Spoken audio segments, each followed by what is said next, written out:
This is obviously a perennial hot topic and a big topic that comes up often. We do evaluations periodically for our patients, and I would say 80% of the time when we ask them about what their goals are for upcoming health changes, 80% or more say they want to lose weight. So there is a huge industry in our country and around the world that is completely devoted to weight loss, and there are so many different things we can do. So we want to spend some time today just diving into it a little bit and getting just some context for it. We're not going to recommend any certain program. We're not going to tell you you have to do the South Beach diet or any other diet. It's really just about a mindset that you want to have going into it, and really approaching it from a holistic perspective, which is how we approach everything that we do in chiropractic and in the work we do here at Oasis. It really dovetails nicely with the work that we do. And obviously nutrition is a huge part of health. Using nutrition as a way to lose weight can be effective, but what we really need to focus on is how are we nourishing our body. That needs to be the first objective. Are we nourishing our body effectively? And are we feeding our body what we need in order for that food to turn into healthy cells? So that's a critical component to start with, that not which diet program to use, but are you actually fed? So really coming from a perspective that always, just some general guidelines we're going to review with you. And the first one is whole foods are better. Always. You always want to start with a complete whole food, because that's going to give you nutrients that you can't get from something that's in a package. And making sure that you are eating lower on the food chain, that there's less processing that's happened. So if you are choosing to eat meat or fish, that it's locally sourced, that it doesn't have a lot of chemicals added into it.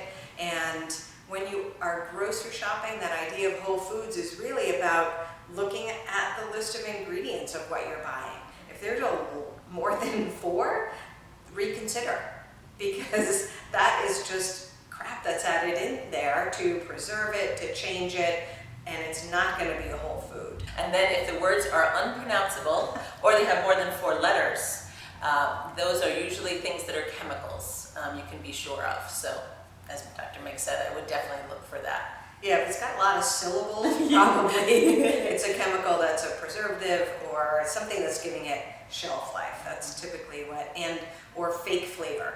Right. That's what the chemicals mainly are in there for, is so that it can sit on the shelf longer and that it can give some added flavor that the food doesn't actually have. You can get the flavor you need when you're eating whole foods, and you can get the flavor you want when you're eating whole foods. And so that's a really critical component to making sure that you are well fed, is approaching it from an idea of, I'm going to clean out the crap and really engage most of my senses with my food.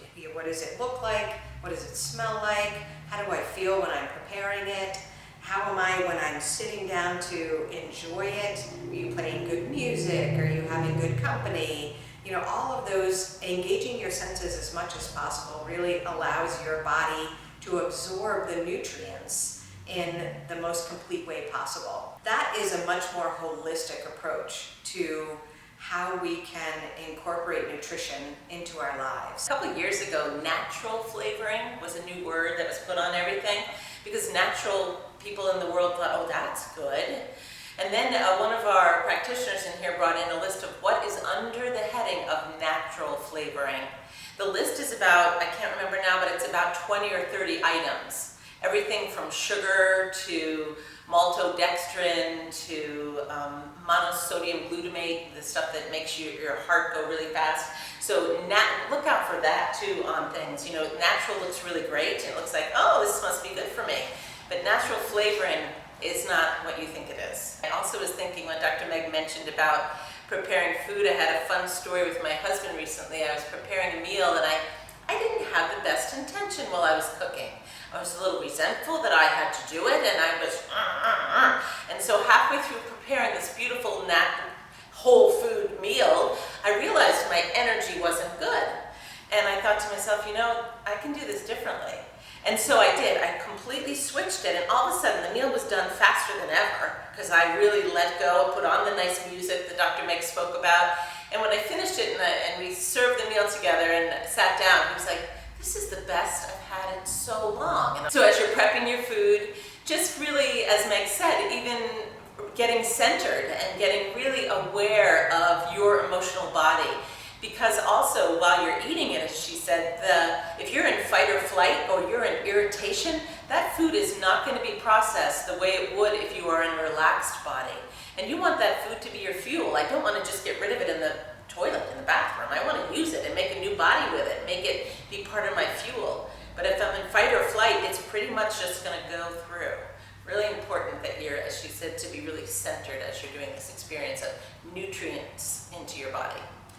The context is critical, but still people want to lose weight, right? That's always a goal for 75% or more of the population at any time of their lives. So in order to accomplish that, there are a couple of elements that are really critical, and one is a coach. You need to have somebody who's holding you accountable. It's a very, very critical component to health in general. And when you have a health, any goal, but really a health goal, having a coach is a very important aspect of achieving that goal. And that's what we do a lot here at Oasis with our chiropractic work and with all the other practitioners that we have here, is we act as a coach for people so that they can meet the goals and the expectations that they're setting for themselves. And so if you have a goal of losing weight, then you definitely need to find an accountability partner, a coach that you can work with. And I think it's good to ask around people that have had success with their own weight loss journey, that they've done it in a healthy way, not just a short-term losing weight fast and then gain it back 6 months later kind of way. But see who they've worked with, and I guarantee they've worked with somebody if they've been able to sustain the weight loss. So, and that's a really critical component, because a lot of these programs that you do, you'll release a lot of weight fast, but they're not a sustainable way to eat. And my rule is that if you are not going to eat that way the rest of your life, don't do it for one day, because it's not going to be worth it. It's only going to frustrate you. And I've seen it over and over and over again, that as people really want to lose weight and they do some kind of program that's great, and they lose 30 pounds in a month and they feel really good about themselves, and then I see them 3 or 4 months later and they're heavier than they were before they started that program. So really, really take that to heart, that if you are not going to eat that way for the rest of your life, don't do it for a day. It's not worth it. So it will only end up frustrating you, unfortunately. So find a coach, find somebody that you connect with. You may have to, shop around, and you may have to meet with a few people to get there, but it's a really critical component.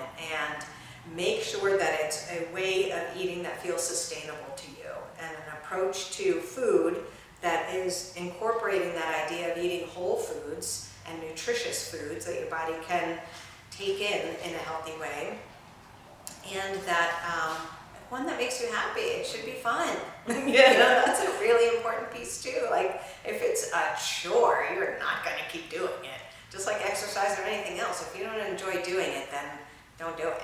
Good luck on your journey. And feel free to comment, ask us questions. We're happy to give feedback on any of the videos that we are presenting here, and we'd love to hear from you. Thanks for joining us.